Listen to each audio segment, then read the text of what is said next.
Se ha dicho que después de la Biblia, de lo que más se ha escrito es de la Guerra Civil Española, 1936-1939. Pero ¿cuáles fueron los antecedentes de esta guerra civil? Algunos historiadores como Rama pretenden encontrarlos en el siglo XIX, otros como Temime en el siglo XX, unos más como Jackson en el siglo XVIII y parte del XIX. Pero lo que sí tenemos que tener presente es que las inconformidades, el descontento social y la situación económica que se vive en España en la década de los 30 es sumamente difícil, muy precaria. Y esto ha sido por muchas generaciones. ¿Por qué? Los españoles, sobre todo que se dedican a la agricultura, no tienen ni un pedazo de terreno para sembrar. Tienen que ir a ver a los terratenientes que, por ejemplo, algunos de ellos tienen más de 80,000 hectáreas, como es el caso de Medinaceli, o 50,000, como es el caso del duque de Peñaranda. Y así podríamos seguir mencionando a muchos más, como el conde de Arana, etcétera. En fin, esta gente que no tiene terreno y que es contratada al principio de las siembras o en las cosechas, no tiene un trabajo uniforme. Gabriel Jackson ha dicho que hay una gran cantidad de gente que no recibe ni siquiera 5 pesetas al día. Esto es algo sumamente drástico, es algo sumamente penoso, y que ellos van a tratar de reunirse, de aglutinarse en alguno de los partidos que hable en favor de sus reivindicaciones sociales. En concreto, ellos se unen en el Partido Anarquista. El Partido Anarquista surgió en España inmediatamente después de la Primera Internacional, cuando Karl Marx y Mikhail Bakunin llevan a cabo una discusión en torno a la clase trabajadora y en torno a las recompensas o salarios que se deben de llevar a cabo. Al final no acordaron nada y Bakunin decide crear su propio movimiento, que es el movimiento anarquista. Muchos españoles siguen a Bakunin, pero también hay españoles que siguen a Karl Marx. Quienes siguen a Bakunin crean lo que es el grupo anarquista, y quienes siguen las ideas de Karl Marx crean lo que es al Partido Socialista, un partido que fue creado, este último, el Partido Socialista, en 1879, y casi 10 años después crean un sindicato, la Unión General de Trabajadores. El fundador de este Partido Socialista es Pablo Iglesias, pero con el paso del tiempo, de los años, van a emerger dos grandes figuras. Una encabezada por Francisco Largo Caballero, que aglutina a la inmensa mayoría de desamparados, a la gente pobre. Francisco Largo Caballero fue un personaje que aprendió tardíamente a escribir, rebasaba los 20 años de edad, pero que siempre propugnó por llevar a cabo una educación más esmerada y un conocimiento más profundo de lo que era el socialismo. Así es que intelectuales de esos años se rodean de él o con él y lo instruyen sobre lo que es el socialismo. Entre ellos viene a mi mente Julio Álvarez del Valle, quien escribió un libro que se llama La guerra empezó en España, y que era uno de los fieles seguidores de Largo Caballero.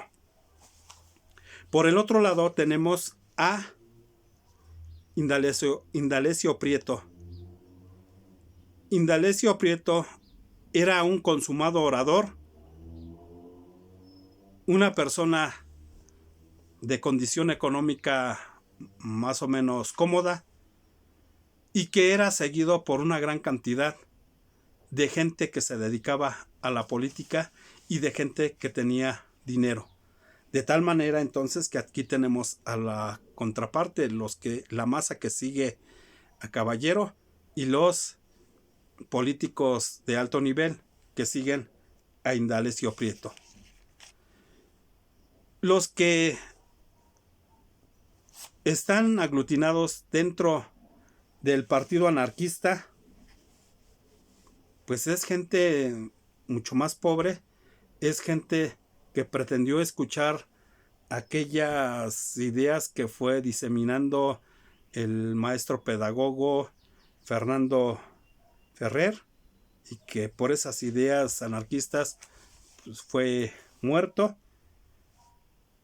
Andrés Nin, Buenaventura Durruti, Diego Abad de Santillán y otras personalidades eran las que estaban en este partido anarquista. Hacia 1927 fundan la FAI, que es un grupo que aglutina a estos anarquistas. Pero igualmente tenemos dentro de la izquierda a los comunistas. ¿De dónde emergen estos comunistas? Ellos son disidentes del socialismo. Cuando en 1917 estalla la Revolución Rusa,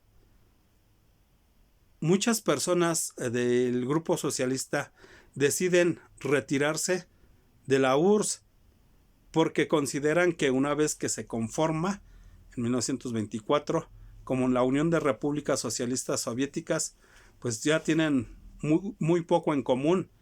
Así es que pintan su raya y se retiran de ellos.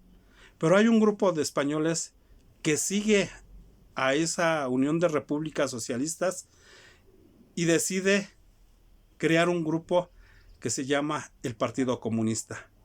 Este Partido Comunista, la realidad es que no tenía gran cantidad de adeptos. Y una vez que estalla la Guerra Civil Española en 1936, se dice que no llegan ni a 30,000 los seguidores.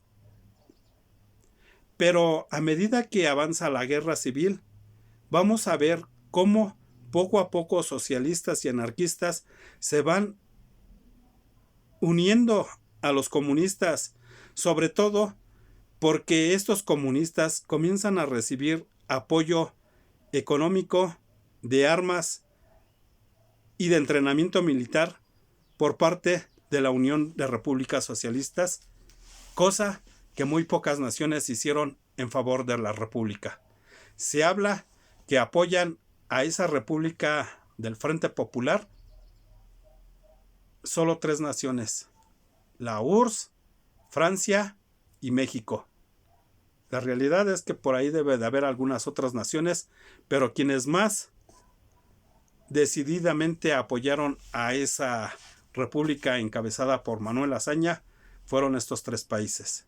Por eso los españoles estaban sumamente agradecidos con la URSS. Ya después no lo estarán tanto debido a cómo les cobró en chino pues todo tipo de armas, y por ahí hubo incluso opiniones de algunas personas que decían que había vendido armamento viejo, armas utilizadas durante la guerra de Crimea y algunos cartuchos que no eran compatibles con el tipo de armas que usaban los republicanos. Sin embargo, aviones y otros equipos de guerra pues sumamente útiles y avanzados sí fueron llevados a España y contrarrestaron y en ocasiones anularon a los ataques nazifascistas que se dieron al interior de España. Tenemos que hacia 1931, 14 de abril, se instaura la Segunda República, como habíamos dicho, y los grupos de derecha se enfrentan constantemente con los grupos de izquierda. Grupos de izquierda ya vimos que son los socialistas, los anarquistas y los comunistas. Pero los grupos de derecha, ¿quiénes son? Por un lado tenemos a José Calvo Sotelo, que es un personaje, un abogado joven, que tiene un enorme prestigio dentro de los grupos religiosos, así como también dentro de lo que es dentro de lo que es los grupos falangistas, fascistas. Él lleva a cabo un acercamiento con la Italia del Duce, pero Calvo Sotelo también ha sido considerado como la causa inmediata de lo que es el estallido de la guerra civil. ¿Por qué? Porque como lo relata Ian Gibson en su libro que se llama La noche que mataron a Calvo Sotelo, se dice que él era uno de los representantes más fuertes de las derechas y que en todo momento estuvo conspirando en contra de la República, que además tenía nexos sumamente fuertes con el arzobispo de Toledo, el cardenal Segura, y que este cardenal era una persona de mucho dinero que controlaba hasta cierto grado a la religión al interior de España. Segura con el tiempo es expulsado de España, después regresa clandestinamente y una vez más tiene que salir huyendo. Bueno, Calvo Sotelo lo matan inmediatamente después del asesinato del comandante Castillo, por allá por julio, de 1936, una semana antes del estallido de la Guerra Civil Española. Tenemos por el otro lado a Manuel Falconde, que es el líder de los carlistas. Y estos carlistas van a buscar un acercamiento cada vez más fuerte con los militares, en especial con el general Mola. Emilio Mola es el encargado de la vigilancia en Pamplona, pero va poco a poco a irse metiendo más y más con los carlistas y con los monárquicos para llevar a cabo una adhesión en caso de guerra. Tenemos a José María Gil Robles con Acción Católica. Es un partido pequeño, pero que en 1933 decide unirse en un grupo o en un sindicato más fuerte, que es la Confederación Española de Derechas Autónomas, la famosa SEDA. A través de esta organización, pues comienza a tener una amplia fama y comienza a enfrentarse duramente en contra del gobierno. De hecho, esta SEDA es la responsable de que todos aquellos avances y todas aquellas reformas favorables a la clase trabajadora durante 1934 al 36 hayan sido echados para atrás por el grupo de SEDA, los grupos de derecha. Y ellos frenaron la reforma económica que los de izquierda habían propugnado. Ellos llevaron a cabo también lo que fue pues el castigo a los mineros de la región de Asturias. Estos mineros se rebelaron en 1934 en contra del gobierno de la República porque vivían en condiciones sumamente precarias. Muchos mineros ya no tenían trabajo porque el carbón que sacaban de las minas no era apto para la industria ni para los ferrocarriles. Además, sea, había una profunda crisis económica en España, como lo ha señalado acertadamente Rama en su libro La crisis española, y en consecuencia había una gran cantidad de carbón fuera de las minas que pues estaba parado. Poco a poco entonces el gobierno trata de comprar carbón para que sea utilizado de una manera pues doméstica, pero el trabajador aún así no ve reflejado pues una mejor forma de vida. Así es que en 1934, ante pues la falta de una reforma hacia lo que es los trabajadores de la mina y a la carencia de una buena vida, deciden rebelarse. Y pues ellos, la realidad es que no tenían muchas armas, pero sí tenían y les sobraba valor, y algunos explosivos que usaban en las minas fueron utilizados para enfrentarse al ejército de la República. ¿Quién es el general que acaba con esa sublevación? Es ni más ni menos que el general Francisco Franco, quien a través de su grupo extranjero, tercio extranjero, lleva a cabo la pacificación, tortura y muerte de estos mineros. Algunos estudiosos dicen que fueron entre 2,000 a 8,000 las personas que murieron en dicho enfrentamiento, 72,000 heridos y más de 30,000 mineros fueron encadenados y encarcelados. Estos mineros van a ser liberados en 1936, inmediatamente después de que el Frente Popular llegue al poder en España. Y debido a estas acciones o a esta propuesta del gobierno de Azaña, es como tiene una gran cantidad de adhesiones. Esta guerra de Asturias representa quizá los sucesos que se van a dar en la Guerra Civil Española, es decir, militares que matan a sangre fría y que contemplan los cadáveres sin sentir la menor pena. Militares que van a torturar y mutilar a mujeres y a hombres,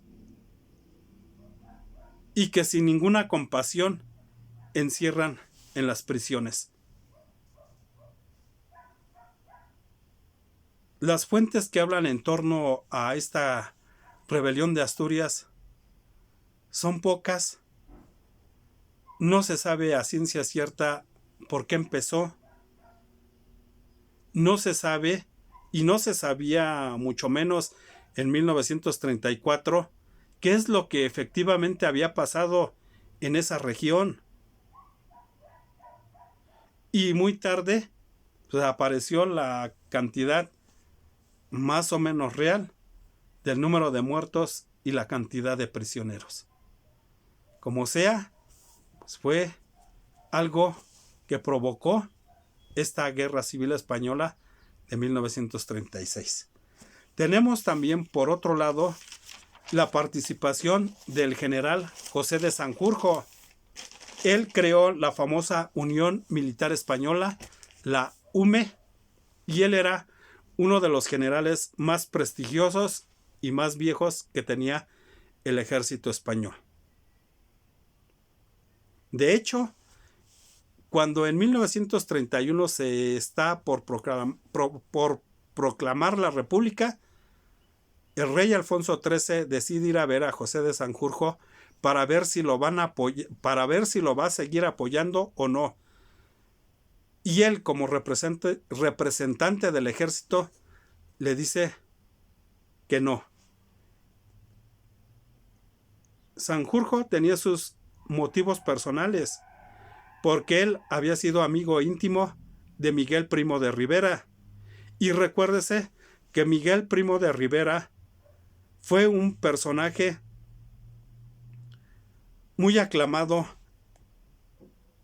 en los años que corren de 1923 y hasta 1930, y que el rey Alfonso XIII se vanagloriaba de decir que era su Mussolini español.